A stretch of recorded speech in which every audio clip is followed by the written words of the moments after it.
नमस्कार फ्रेंड्स, मैं राजेंद्र यादव आप सभी का स्वागत करता हूं। तो यहां पर सुपर टेट के लिए जीएस की महत्वपूर्ण क्लास, जिसमें करंट अफेयर्स समस्त जो जीएस में सेक्शंस आते हैं, सब्जेक्ट आते हैं, उसके महत्वपूर्ण प्रश्न, बहुत अच्छे प्रश्नों का संकलन है। आप लोग लास्ट तक रहें और विस्तार पूर्वक आपको समझाऊंगा भी। तो पहला प्रश्न यहाँ पे देखते हैं। आप वीडियो को लाइक कर दें और शेयर सभी जगह जरूर कर दें। तो पहला प्रश्न देखते हैं, भारत में निम्नलिखित राज्यों में से किस राज्य में जन्म दर न्यूनतम है? जन्म दर न्यूनतम किस में है? जन्म दर अधिकतम किस राज्य में है? तो अधिकतम की बात की जाए तो बिहार में जन्म दर क्या है? अधिकतम है 27.6। और न्यूनतम किस में है? न्यूनतम है केरल में।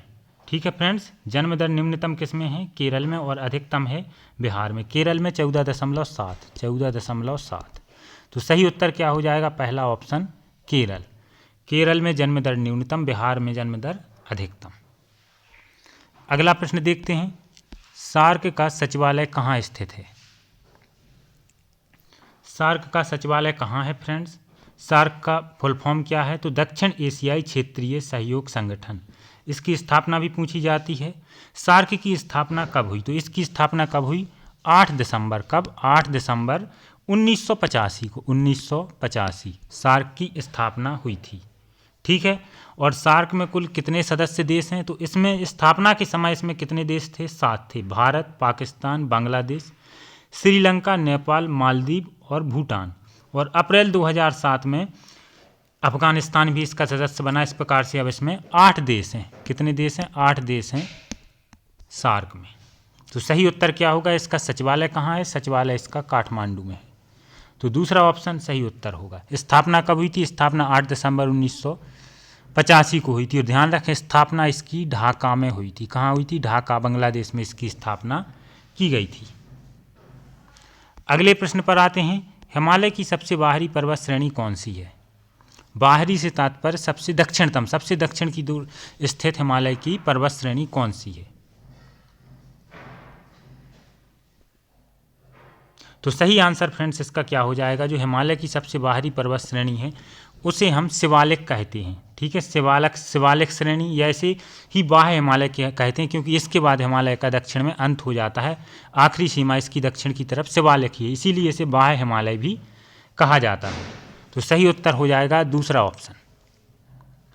अगले प्रश्न पर आते हैं, सामान्यतः किसे भारतीय पुनर्जागरण का जनक माना जाता है? तो ये तो सबसे आसान क्वेश्चन है। तो ब्रह्म समाज के संस्थापक राजा राम मोहन राय को क्या कहा जाता है? भारतीय पुनर्जागरण का जनक कहा जाता है। इस प्रकार से दूसरा ऑप्शन सही उत्तर होगा। अगला प्रश्न देखते हैं, प्रायद्वीपीय भारत की सबसे लंबी नदी कौन सी है?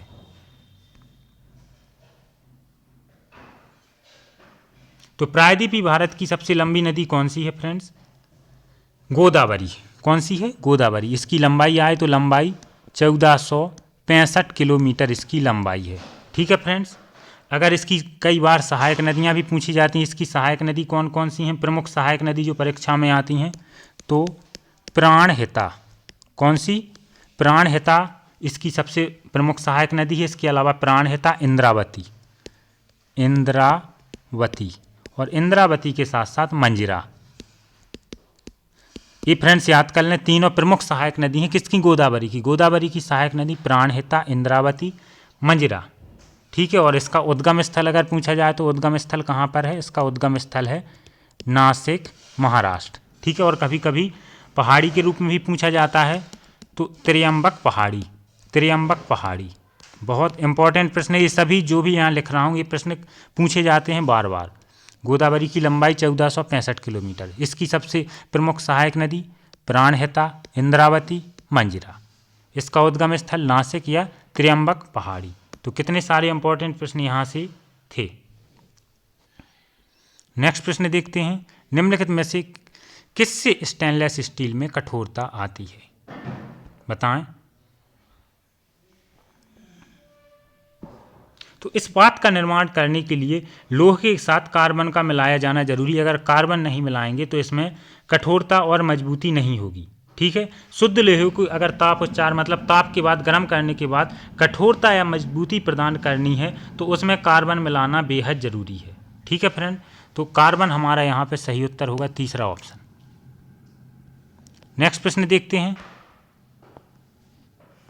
निम्नलिखित में से किससे पौधों में खाद्य पदार्थ और अन्य तत्वों का वहन होता है?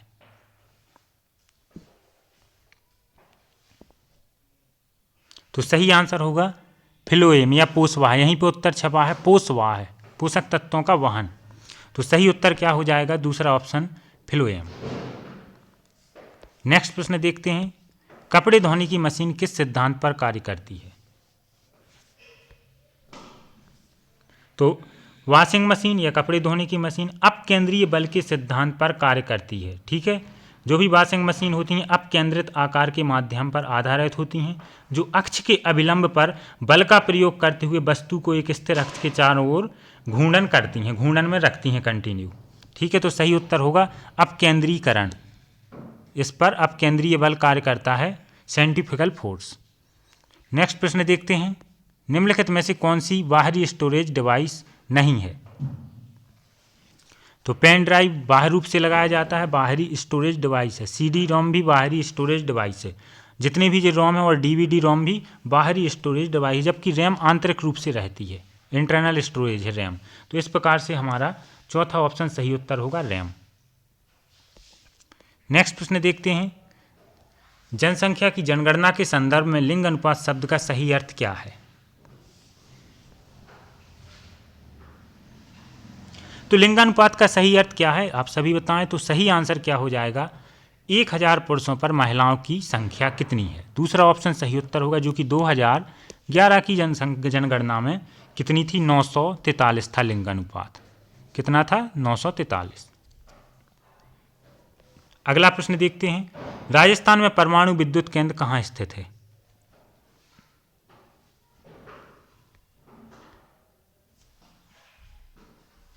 तो सही आंसर हो जाएगा रावत भाटा में। कहाँ पर स्थित है? रावत भाटा में।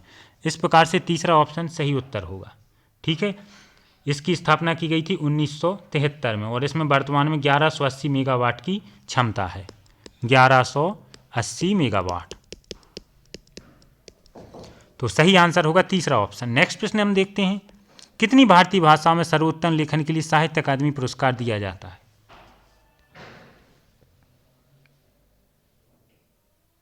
तो यह दिया जाता है 24 भाषाओं में। इस प्रकार से चौथा ऑप्शन सही उत्तर होगा और इसकी स्थापना की गई थी 1954 में। कब की गई थी साहित्य अकादमी पुरस्कार की? 1954 में। तो चौथा ऑप्शन सही उत्तर होगा। अगला प्रश्न हम देखते हैं, निजता का अधिकार किसके अधीन आता है? कौन से अनुच्छेद के अंतर्गत आता है? तो निजता या एकांता, भारतीय संविधान है वो एकांता के अधिकार को स्पष्ट रूप से मान्यता प्रदान नहीं करता था, लेकिन खड़क सिंह बनाम उत्तर प्रदेश राज्य 1963 के मामले में सर्वोच्च न्यायालय ने पहली बार भारतीय संविधान के अनुच्छेद 21 के अंतर्गत इस अधिकार को अप्रत्यक्ष रूप से मान्यता दी। इस प्रकार से तीसरा ऑप्शन सही उत्तर होगा, अनुच्छेद 21। नेक्स्ट प्रश्न देखते हैं, शाहजहां के शासनकाल में कौन सा विदेशी यात्री भारत आया था?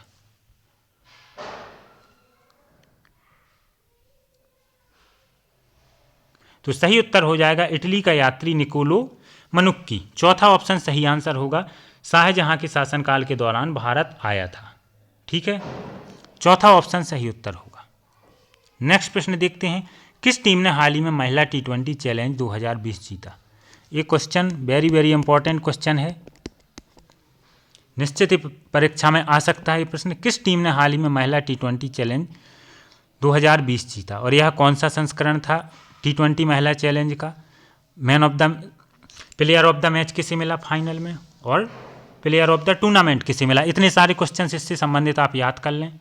तो फ्रेंड्स बताना चाहूँगा कि 16 रनों से ट्रेल ब्लेजर्स ने सुपरनोवा को हराया। तो इस प्रकार से खिताब किसने जीता? ट्रेल ब्लेजर्स ने। किसने जीता? ट्रेल ब्लेजर्स ने खिताब जीता। यह तीसरा संस्करण था। कौन सा संस्करण था?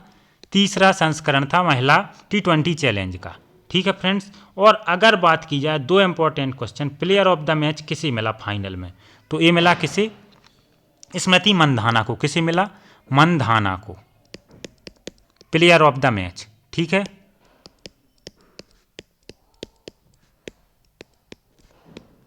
इसलिए लिख रहा हूं क्योंकि इंपॉर्टेंट ही प्रश्न आ सकते हैं, आप जरूर याद कर लें। और अगर बात की जाए क्या प्लेयर ऑफ द टूर्नामेंट, तो प्लेयर ऑफ द टूर्नामेंट किसे मिला? राधा यादव को। राधा यादव को मिला प्लेयर ऑफ द टूर्नामेंट। ठीक है फ्रेंड्स, फिर से हम रिवाइज कराते हैं यहाँ पर, किस टीम ने महिला T20 चैलेंज 2020 जीता, जिससे आपको जरूर याद हो जाए और अगर प्रश्न आता है तो आपका गलत नहीं होगा। तो ट्रेल ब्लेजर्स ने जीता। किसने जीता? ट्रेल ब्लेजर्स ने। और यह महिला T20 चैलेंज कप का तीसरा संस्करण था, ठीक है। और फाइनल में प्लेयर ऑफ द मैच किसे मिला? मंधाना को। किसको मिला? स्मृति मंधाना, जो कि ट्रेल ब्लेजर्स की कप्तान थी। और राधा यादव को क्या मिला? Player of the tournament. तो इतने सारे इंपॉर्टेंट प्रश्न आपको यहाँ से याद हो गए होंगे। नेक्स्ट प्रश्न पर आते हैं, हाल ही में कौन नेपाल के प्रधानमंत्री चुने गए? तो सही उत्तर हो जाएगा खड़ग प्रसाद शर्मा ओली। दूसरा ऑप्शन हमारा सही आंसर होगा। नेक्स्ट प्रश्न देखते हैं, मानव मस्तिष्क की कौन सी पाली श्रवण से संबंधित है? तो सही आंसर यहाँ पे क्या होगा फ्रेंड्स? कानों के ऊपर सिर के दोनों तरफ रहती है कानों के ऊपर स्थित टेम्पोरल लॉब, ठीक है। टेम्पोरल लॉब, जिसे हम हिंदी में शंखपाली कहते हैं। क्या कहते हैं? शंखपाली कहते हैं। श्रवण से संबंधित है। तो सही आंसर हो जाएगा तीसरा ऑप्शन। नेक्स्ट प्रश्न देखते हैं, 18वां प्रश्न, निम्नलिखित में से क्या जल में घुलनशील नहीं है? तो जिंक सल्फेट जल में घुल जाता है, पोटेशियम सल्फेट भी घुल जाता है और सोडियम सल्फेट भी। अगर बात यहाँ पे की जाए लेड सल्फेट की, जो कि क्या होता है? PbSO4 लेड सल्फेट, ठीक है फ्रेंड्स। यह एक सफ़ेद क्रिस्टलीय ठोस है। क्रिस्टल के रूप में रहता है, इस प्रकार जल में अम्लीय है और इसमें सीधा सीधा डूब जाता है लेड सल्फेट। तो क्या होता है? घुलनशील नहीं है। पहला ऑप्शन हमारा सही उत्तर होगा। नेक्स्ट प्रश्न देखते हैं, निम्नलिखित में से किसके द्वारा सक्रिय काट कोयला का प्रयोग करते हुए शुद्ध तत्वों में से रंजक पदार्थों को दूर किया जाता है? किस प्रक्रिया का उपयोग करके? तो वायु की अनुपस्थिति में अधिक तापमान पर लकड़ी को गर्म करने या तापित करने के परिणाम स्वरूप चारकोल का निर्माण होता है। इसे ही हम क्या कहते हैं? चारकोल कहते हैं, ठीक है। और काट कोयला का प्रयोग करते हुए शुद्ध तत्वों में से रंजक पदार्थों को दूर करने की प्रक्रिया को हम अधिशोषण कहते हैं। क्या कहते हैं? अधिशोषण। इस प्रकार से तीसरा ऑप्शन सही आंसर होगा। नेक्स्ट प्रश्न देखते हैं, चेरनोबिल महाविपत्ति किसके प्रदूषण का परिणाम है? प्रश्न आता है यह कहाँ पे हुई थी, कब हुई थी? दोनों प्रकार के प्रश्न पहले कभी ना कभी पूछे गए हैं। तो यह कब हुई थी? 26 अप्रैल 1986 को। कब हुई थी? 26 अप्रैल 1986 को, ठीक है। और इसके साथ साथ कहाँ पे हुई थी? तत्कालीन सोवियत संघ के यूक्रेन में, जो कि उस समय सोवियत संघ का भाग था, ठीक है। तो चेरनोबिल महाविपत्ति एक भयंकर परमाणु दुर्घटना थी जो 26 अप्रैल 1986 को तत्कालीन सोवियत संघ के यूक्रेन में हुई थी, ठीक है। तो ये जरूर याद रखें। और इस घटना के कारण हुए विस्फोट और आग के परिणाम स्वरूप वायुमंडल में रेडियोधर्मी कणों की विशाल मात्रा में पश्चिमी सोवियत संघ और यूरोप के एक बड़े भाग में उत्सर्जित हुए। इससे बहुत जानमाल दोनों की हानि हुई थी। तो रेडियोधर्मी अपशिष्ट इसमें हुआ था। और ये भी डेट भी याद रख लें, 26 अप्रैल 1986, यूक्रेन देश में। अगले प्रश्न पर हम आते हैं, केरल तट पर रेडियो एक्टिव प्रदूषण निम्नलिखित में से किस कारण से होगा? तो केरल तट पर विद्यमान थोरियम की प्रचुर मात्रा वाला मोनाजाइट रेत का विशाल भंडार प्राकृतिक रेडियोधर्मी संदूषण के लिए केरल तट के लिए जिम्मेदार है, ठीक है। तो सही आंसर क्या होगा? तीसरा ऑप्शन थोरियम। नेक्स्ट प्रश्न देखते हैं, स्तनधारियों में उत्सर्जन का एक महत्वपूर्ण कार्य निम्नलिखित में से कौन सा अवयव करता है?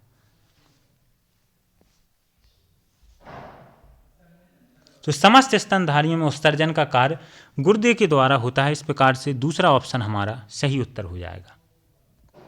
नेक्स्ट प्रश्न देखते हैं, द्वितीय हरित क्रांति का उद्देश्य निम्नलिखित में से किस कृषि उत्पाद की वृद्धि से संबंधित है?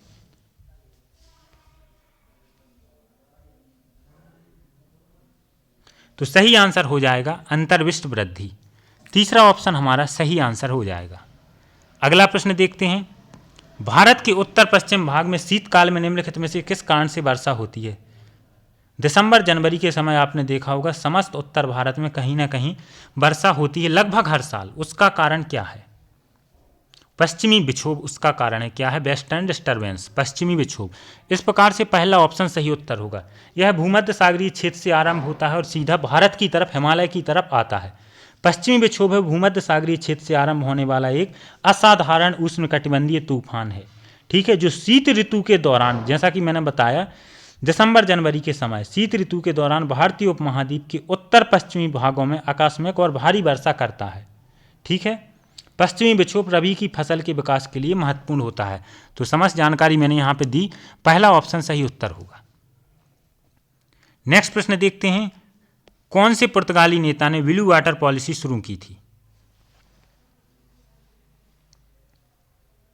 तो ब्लू वाटर की नीति को विकसित करने का श्रेय किसे है भारत में? पुर्तगाली फ्रांसिस्को डी अल्मेडा। तो पहला ऑप्शन हमारा सही उत्तर होगा, फ्रांसिस्को डी अल्मेडा। ठीक है, इस नीति के अनुसार पुर्तगालियों को हिंद महासागर और अरब सागर में एकमात्र व्यापारिक शक्ति होना चाहिए, उनका लक्ष्य था। इसे ही ब्लू वाटर नीति कहा गया। इसे क्यों कहा गया? क्योंकि पुर्तगालियों ने भारतीय उपमहाद्वीप में किलों का निर्माण करने के बजाय समुद्री क्षेत्र में अपनी स्थिति मजबूत करने की योजना बनाई। किलों पर ध्यान न जाके समुद्री क्षेत्रों पर मजबूती बनाने का उनका उद्देश्य था। इसे ही ब्लू वाटर पॉलिसी कहा जाता है और किसने चलाई? Francisco de Almeida. नेक्स्ट प्रश्न पर हम आते हैं, हर साल किस दिन माता पिता का वैश्विक दिवस मनाया जाता है? तो आप सभी इसका आंसर दें, कब मनाया जाता है फ्रेंड्स? तो सही आंसर क्या हो जाएगा, कब मनाया जाता है? हर साल 1 जून को माता पिता का वैश्विक दिवस मनाया जाता है।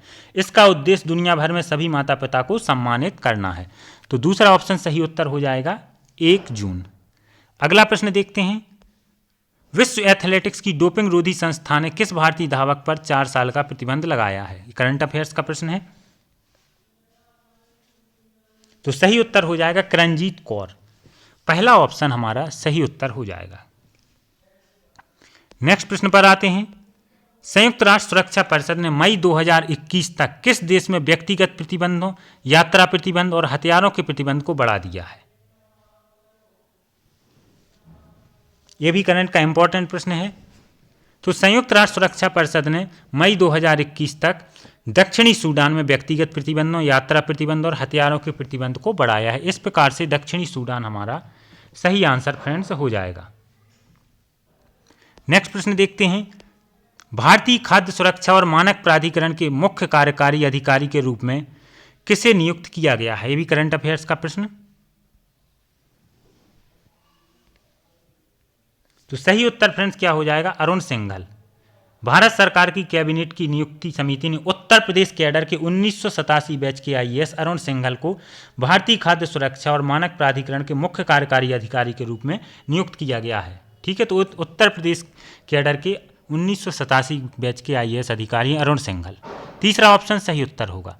नेक्स्ट देखते हैं, किस संस्थान ने उड़ीसा की चिल्का झील में इरावदी डॉल्फिन की संख्या को 3 गुना करने में मदद की? यह भी करंट अफेयर्स का प्रश्न, आप सभी आंसर दें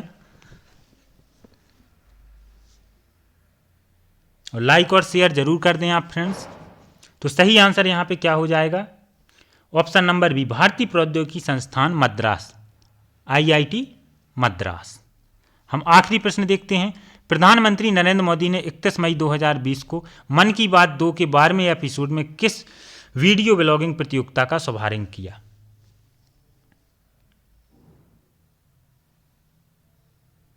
तो शुभारंभ किसका किया गया? My life my yoga. चौथा ऑप्शन हमारा सही उत्तर होगा। आप जरूर बताएं फ्रेंड्स 31 में से आपसे कितने प्रश्न बने। इसी के साथ धन्यवाद।